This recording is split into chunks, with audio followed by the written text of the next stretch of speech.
DAO voting models.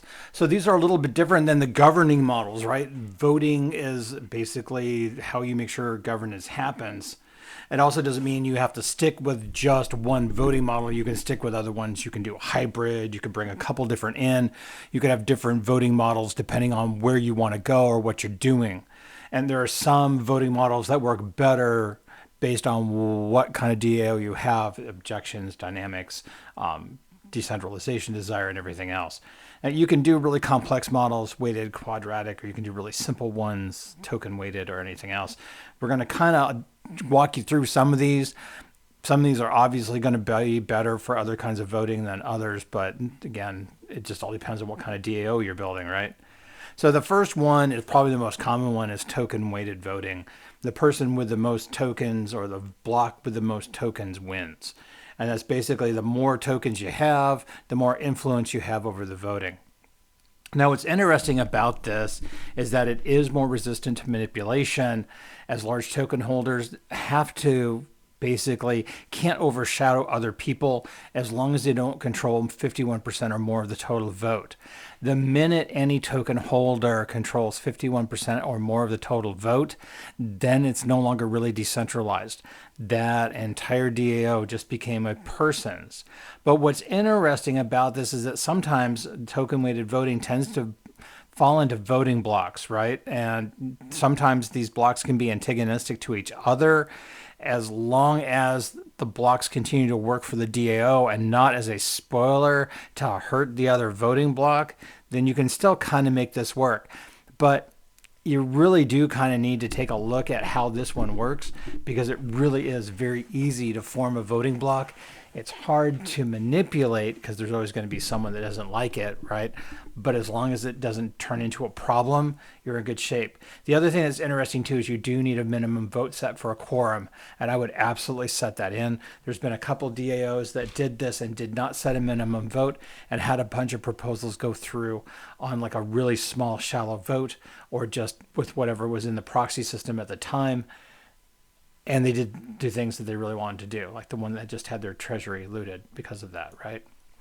The other one, quadratic voting. And this is kind of an answer to your large token block holders, right, to prevent them from dominating the decision-making process. And this actually makes sense.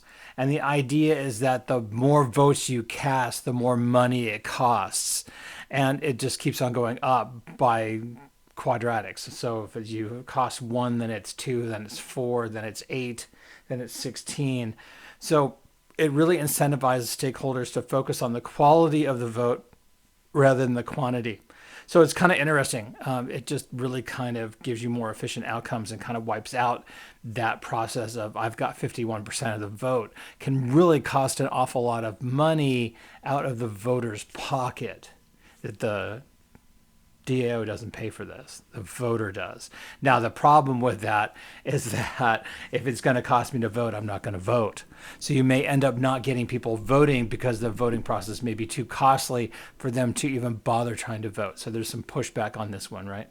It just all depends on who your people are and how much the money is going to cost to actually vote. And again, if I have to pay to vote, I'm probably not going to do it. And that's a big one on the quadratic voting.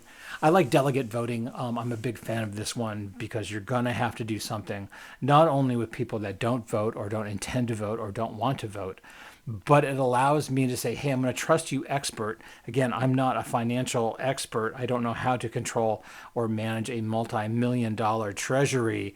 So I'm going to give you my votes and you just do your thing. You're an expert. You do this stuff. And I like that because it really gives you the ability to leverage that expert's use, right?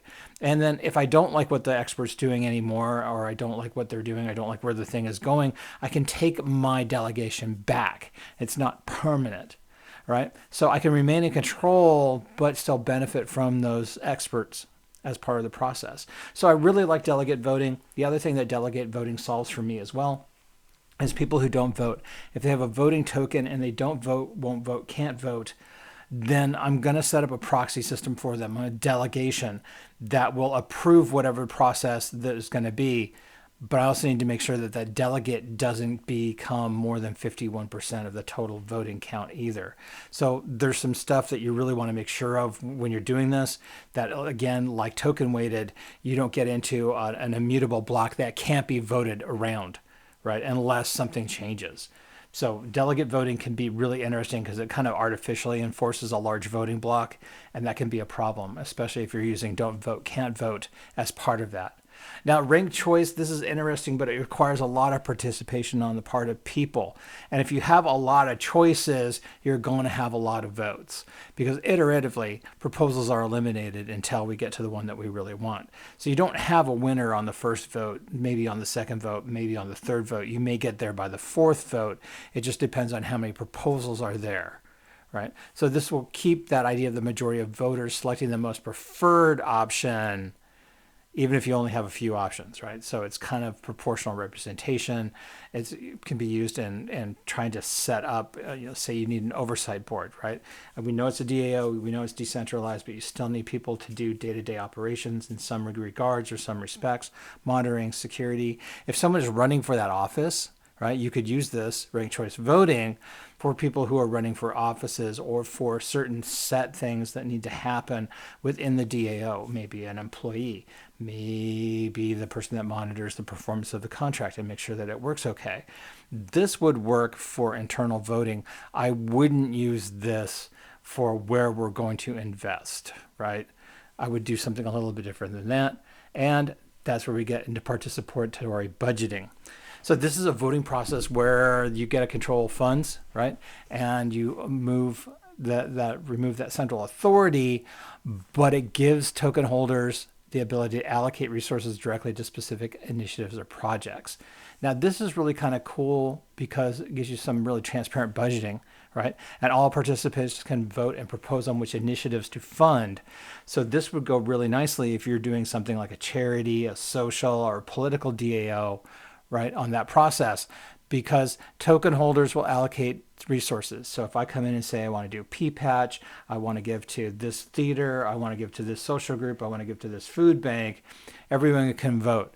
And then we're going to give this money to that specific initiative. So this participatory budgeting is interesting because it gives everyone the opportunity through the budgeting process, whenever you have money in the DAO, to figure out where you want to put the money on.